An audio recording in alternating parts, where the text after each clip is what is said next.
جب قریش مبتلا قحط ہوئے تھے تو حضور صلی اللہ تعالیٰ علیہ وآلہ وسلم ابو طالب پر تخفیف عیال یعنی بال بچوں کا بوجھ ہلکا کرنے کے لیے حضرت سیدنا علی المرتضیٰ کرم اللہ تعالیٰ وجہہ الکریم کو اپنی بارگاہ ایمان پناہ میں لے آئے۔ حضرت مولا علی کرم اللہ تعالیٰ وجہہ الکریم نے حضور مولائے کل سید الرسول صلی اللہ تعالیٰ علیہ وآلہ وسلم کے کنار اقدس یعنی آغوش مبارک میں پرورش پائی۔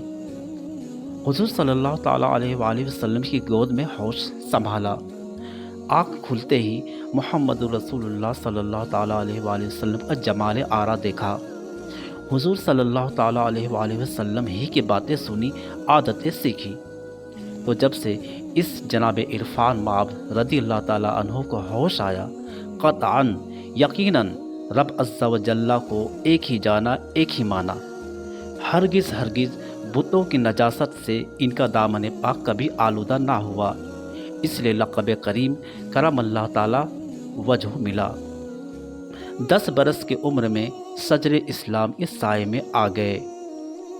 نبی کریم رؤوف رحیم صلی اللہ تعالیٰ علیہ وآلہ وسلم کی سب سے لاڈلی شہزادی حضرت سیدتنا فاطمہ الزہرا رضی اللہ تعالیٰ عنہا آپ رضی اللہ تعالیٰ عنہ ہی کی زوجیت میں آئی۔ بڑے شہزادے حضرت سیدنا امام حسن مجتبیٰ رضی اللہ تعالیٰ عنہ کی نسبت سے آپ رضی اللہ تعالیٰ عنہ کی کنیت ابو الحسن ہے، اور مدینہ کے سلطان سرور دو جہان رحمت عالمیان سرور ذیشان صلی اللہ تعالیٰ علیہ وآلہ وسلم نے آپ کرم اللہ تعالیٰ وجہ الکریم کو ابو تراب کنیت عطا فرمائی۔ حضرت سیدنا علی المرتضیٰ شیر خدا کرم اللہ تعالیٰ وجہ الکریم کو یہ کنیت اپنے اصلی نام سے بھی زیادہ پیاری تھی۔